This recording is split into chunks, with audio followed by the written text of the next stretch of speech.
realize I just interrupted my favorite city council member, but hopefully she'll forgive me because I don't forgive her. It's a private joke. Anyway, we are here to talk about urban infill, and landfill. Same thing. What's that supposed to be? No. Well, Ever. That's one way to infill the city. Yeah. Urban infill, according to Wikipedia, is the use of land within a built-up area for further construction, especially as a part of a community redevelopment or growth management program, or as part of smart growth.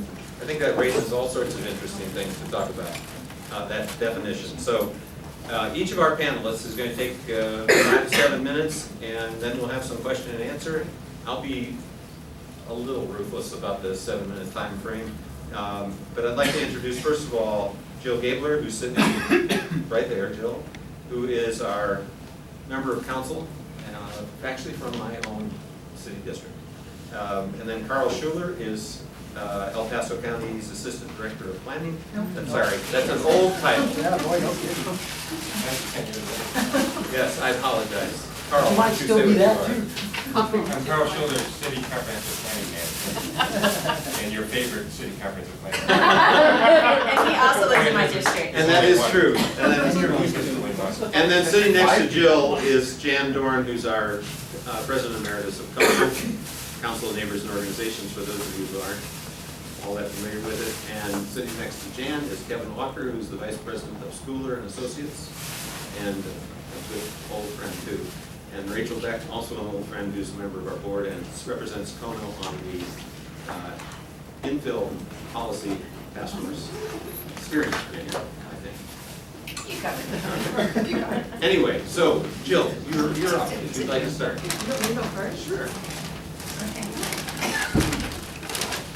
So I chair the Infill Redevelopment Committee for the city, and we started that committee, about a year ago as kind of a way to move forward our comprehensive plan without actually having to redo our entire comprehensive plan, because we decided that infill redevelopment, how we best reduce the barriers to promoting infill, especially in the downtown core and some of our more blighted areas, how we can best do that and promote neighborhoods and mixed use. So we've been working on this about a year. Carl is very much our leader, along with the Director of Planning, Peter Wysocki. And we have hit probably all the issues that you would consider in infill redevelopment, whether it's how that we interact with utilities, code enforcement, which I believe you're having a separate conversation about, but I'm happy to discuss a little bit about what we're talking about there. Neighborhoods, of course, come up in every conversation, and how we best promote the types of neighborhoods that we want, the neighborhoods that are, I hesitate what to say, because no matter what word you use, not every neighborhood is the same, and not every neighborhood wants to be the same. And so just neighborhoods that the neighbors want, I guess, and you move to the neighborhood that most best represents you. But actually, I started caring about this issue about a year and a half ago when I started getting involved with local food. And I was trying to understand better how we might have more urban farms, urban gardening, and started caring about mixed-use developments and how we could intersperse urban gardens within our neighborhoods, because so many more of our community members want to produce food for themselves and to actually sell that food. And to be able to do that, there's a lot of zoning, there's a lot of kind of infill conversations around that. And that's when I really started understanding neighborhoods and the types of neighborhoods that we have. And of course, the older neighborhoods, the ones that I live in, that Carl lives in, and I know that Rachel lives in, are more traditional older neighborhoods put on a grid. And they are older neighborhoods that are really easily biked, they're easily walked, it's very easy to get to your local store because everything's on a grid. I guess it was probably about in the 70s, and of course Carl could talk much better than I can about the history of neighborhoods. We started building more Euclidean type neighborhoods where they're not as dense and the roads are not on a grid. You have a lot of meandering roads. It's a very auto-centric type of neighborhoods that end in cul-de-sacs. And so if you live in a cul-de-sac, you might be able to see your store over there, but you have to back out and do a little whirly over here and maybe walk a mile to get to your store. and that does not promote really walkability or bikeability. And it certainly is harder for a city to maintain that kind of infrastructure. And so from a city perspective, I'm also concerned about maintenance and trying to promote neighborhoods that are more easily maintained, especially right now we're seeing the effects of that in having issues maintaining the roads that we already have. And so in infill and redevelopment, we have been looking at how we can promote neighborhoods that are more bikeable, walkable, but also neighborhoods that promote the idea of transit and build better community.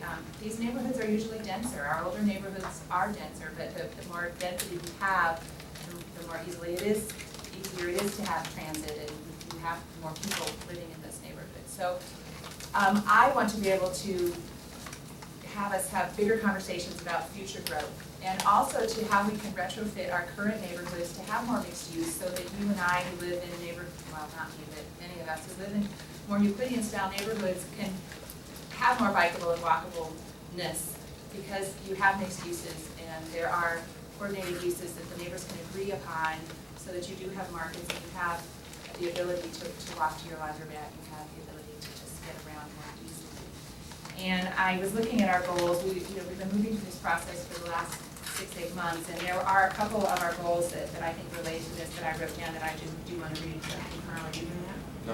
Okay.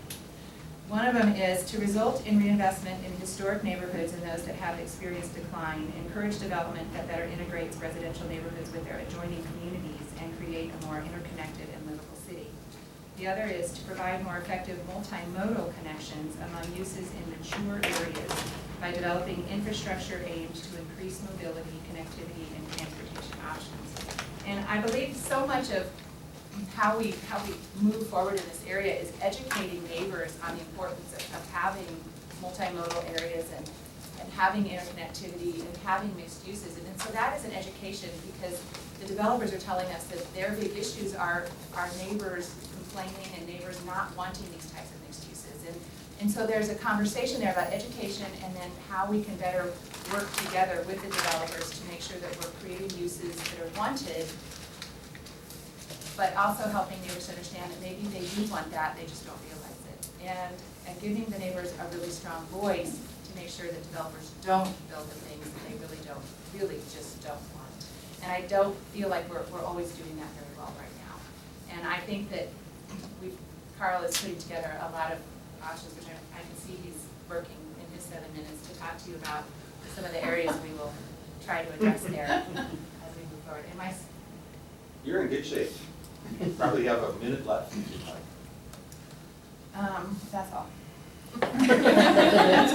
Can I just say real briefly to fill in your little minute, that Euclidean neighborhoods is a concept new to me, so I appreciate your being here just for that purpose. That I sounds think I like- learned that word from Carl. Oh, I was going to say, or John, perhaps. It's called Euclidean zoning, and it comes from Euclid, Ohio, which is the first Supreme Court case on zoning. And so it's the idea of, residential versus commercial versus industrial, that's where it comes from. Not Euclidean geometry. I was like, what is that? I talked about the road, that it is actually separating all the uses. So you have residential over here, and very often that residential is divided from commercial, where your store is by a very big road, and it makes it very difficult for people to actually get to their markets. I live in the Patty Jewett neighborhood. I can very easily walk to the Bond Shopping Center. I'm always worried about it closing. But it's a beautiful thing for people that live in our community. I go to the laundromat, liquor store, and pick up some dog food, and I can do it in all one-stop shopping. That was your priority. And get a cup of coffee. Right. Yeah, I'm on council, of course it's my priority. Thank you very much. Carl, I think we'll let you go next. Yeah, I want to pass this out. Pass this out. I actually made a quick agenda.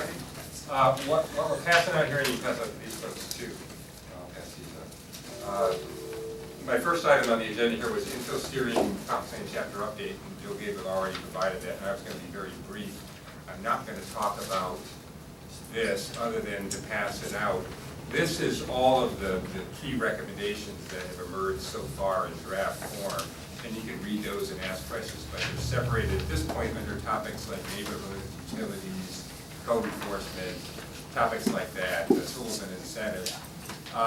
In terms of the status of this process, there's been kind of a little sea change or course change in how we may do this document. It's occurred just at the last meeting or so, and we may completely reorganize the way the document's done right now, so it's more outcomes-based with the outcomes, recommendations, and actions, but basically be sorting a lot of this same stuff out into a different format. So if you see this, you know, it's really a lot of what the committee has talked about going forward. And some of these things are being worked on right now. There's this idea of a no pause for planning, meaning that some of these things are literally being worked on as we speak. Some of them may be more aspirational and may or may not get done anytime in the near future. The next bullet point on this little handle I have is the acknowledgement of intention. I think we all need to acknowledge that any kind of land use change, any kind of discussion about infill has some tension associated with it, because change is always a challenge for anybody. But having said that, the next bullet down is although a lot of infill is welcome. I think and I've looked at it more than anybody else in the city, I can tell you for sure. There's a lot of infill that goes on that really is kind of welcomed in neighborhoods in certain areas. And then a lot of it is what I describe as low on the radar. It really doesn't create a lot of that tension. It just sort of happens. It doesn't mean that it's welcome, that it's not welcome, that people like it, they don't like it. It just sort of happens. But not all of it is easy, fair, and equitable. It tends to have impacts that are disproportionate in certain neighborhoods. In some areas, more of it happens, and in other areas, it's not always fair.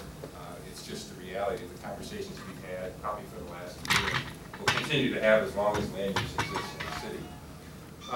In the activity, change, need, demand, tension, all tend to be concentrated in certain parts of the city. And Councilwoman Gabler talked about where we actually went off the grid was the late 50s. If you look at Academy Boulevard, in the late 50s, we had a fundamental change in the way we do development in the city.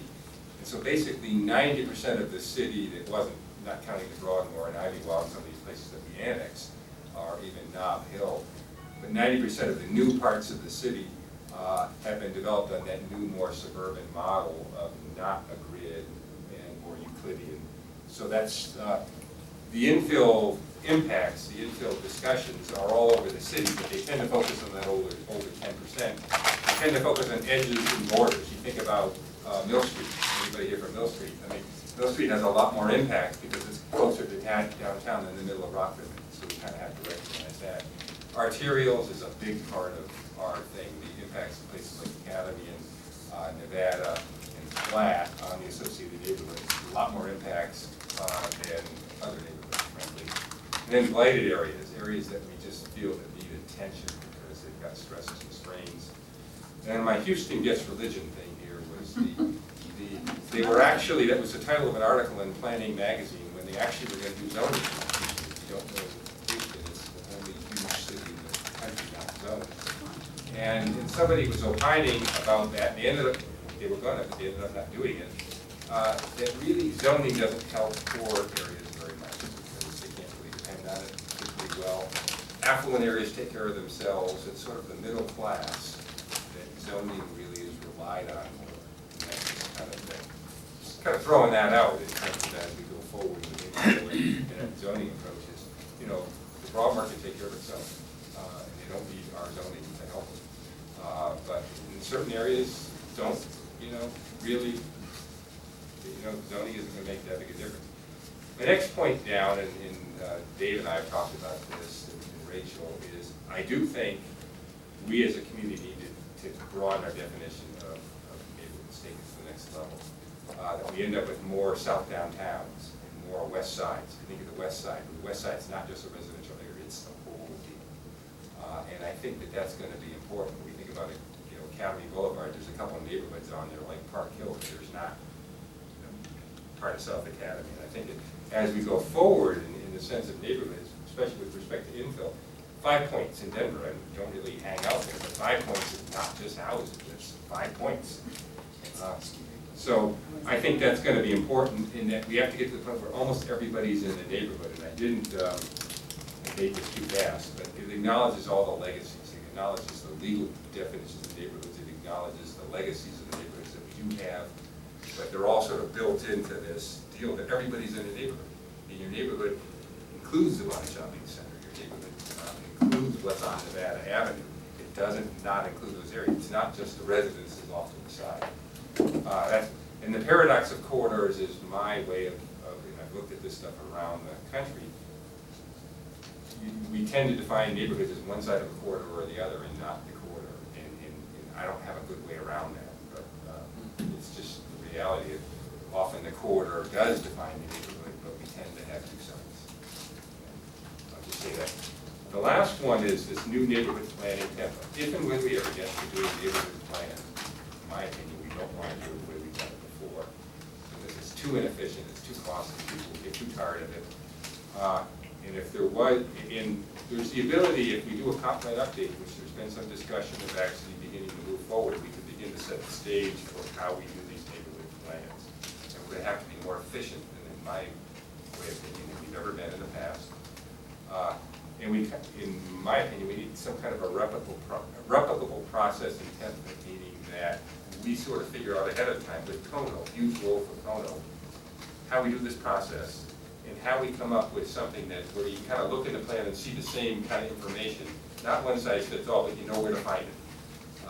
Because these are torturous processes, and you've got to figure out how to make them a little more efficient. I haven't seen a single national model for that, and I think we'd be able the opportunity to develop that here. So, and then, even having said that, we kind of have to come up with the priorities. And if we have areas where we kind of know what we want already, those are probably not the areas to focus on. But where we have a number of these factors that are focusing, I use Cragmore as an example, being talked about recently. We've got a lot of these forces happening. A lot of the market, a lot of the tension, a lot of the opportunities. Those are probably the places that we need to focus. So that's my 2 cents. Did I make it? You're right on time. That's really good. Rachel, are you okay with me going to you next? Sure. Okay. Nice job, Carl. I've approached this topic from kind of 2 perspectives. One is being a member of CONO and thinking about it from the neighborhood perspective. And then the other is a few years ago, I ran a urban land institute panel on downtown. And so I've tried to summarize some of that research in a presentation to keep myself from rambling in my 7 minutes. So scoot over. And I Would you wanted like to- me to do the clicking? Sure. Thanks. Well, I wanted to show some pictures. Yeah. So you want? We've have quick- acknowledged, as Jill and Carl have said, that a lot of times the word infill fills neighbors with dread for a variety of reasons. But there are a lot of reasons that infill can be really good for neighborhoods. You know, when we talk about neighborhoods, it's really about building community. And as Jill said, in our neighborhood, we can do everything we want to do within the confines of our neighborhood. We can work, we can live, we can go to school, we can do a lot of our shopping. There are gathering places where you can get a cup of coffee, you can ride your bike safely. And I think that's the ultimate goal that we're striving for. The best neighborhoods have that diversity of uses, and they're walkable, and they give you a sense of place. And as we always say here at CONO, that's really the building blocks then of a city, all those neighborhoods knitted together. When we talk about infill, that could be a few things. That could be new construction on little vacant parcels throughout the city. It could be underutilized lots that could have more use on them. Or it could be repurposing something that's not quite living up to its potential. Typically, this is happening closer to the center of the city. There's just more potential there. And these areas are already served by public infrastructure, which can save everybody a lot of money in the long run.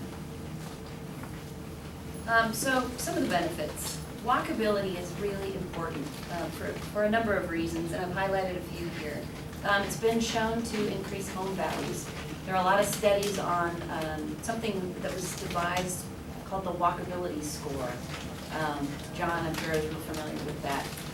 And when controlling for other factors that affect home values, a higher walkability score for your neighborhood results in a better home value. Of course, it increases individual health, collective health, air quality, a lot of those kinds of benefits. And it really helps build that sense of community. If you're in a neighborhood where you can get out and walk around and you feel safe and you feel comfortable, you're gonna talk to your neighbors, you're gonna know them, you're gonna know what is suspicious activity or not in your neighborhood, and you're just gonna run into people that you know and create that community. I mentioned already it reduces infrastructure costs. It is a lot more affordable to serve a smaller, more dense area than it is to have all of those things stretched out over a large space. It also means that, you know, public safety response times are better, that sort of thing. Transportation is really closely related to infill and to density. And we're seeing a lot of trends that show that both the baby boomers as they get older and the millennials and even teenagers are not so much interested in cars as their main mode of transportation as a lot of us are used to. There's a quote that I read in a book that I think very highly of called Walkable City. And he talks about these trends, and as people are moving back to the cities, he says, you know, if cities aren't addressing these factors and looking at what people are demanding, will they be moving back to your city or someone else's? And I think that in Colorado Springs, we've had a lot of conversation about people not moving to our city, people leaving our city, particularly young professionals and other groups that we really want to keep here for our economic development. And then, once again, you know, having increased transportation options means that we can decrease wear and tear on our infrastructure, and we don't have to build as much new infrastructure.